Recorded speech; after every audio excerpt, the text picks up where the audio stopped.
Star హీరోలో భయపెట్టడం ఉండదు. అందులోనూ పాన్ ఇండియా స్టార్, పైగా ప్రభాస్ లాంటి రెబల్ స్టార్ భయపడటం ఎప్పుడైనా చూసారా?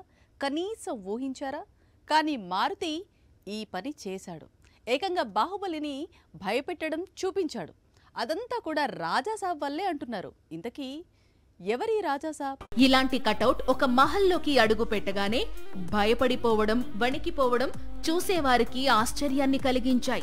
రాజాసాబ్ టీజర్ అంతా ఒక ఎత్తు, ప్రభాస్ భయపడిపోతూ వణికిపోవడం మరో ఎత్తు. రాజాసాబ్ ను horror comedy specialist Maruthi direct చేశాడు.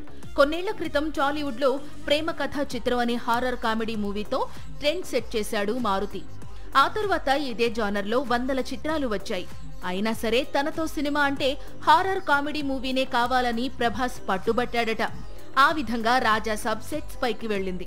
దాదాపు 2.5 ఏళ్లు శ్రమించి ఈ చిత్రాన్ని టీజర్ వరకు తీసుకొచ్చాడు మారుతి. డిసెంబర్లో మూవీని విడుదల చేయబోతున్నాడు. అయితే రాజాసాబ్ ఎవరు అనేది ఇప్పుడు హాట్ టాపిక్ గా మారింది. తాత పాత్ర పోషించిన సంజయ్ దత్ లేదా టీజర్ లో కనిపించిన ప్రభాస్ రాజాసాబ్ కాదు. ఆ పాత్రను మరొకరు చేశారు. అది సినిమా రిలీజ్ అయిన రోజునే రివీల్ అవుతుంది అంటున్నాడు మారుతి. అవసరం అనుకుంటే సీక్వెల్ కూడా వస్తుందంటూ ఊరిస్తున్నాడు మారుతి.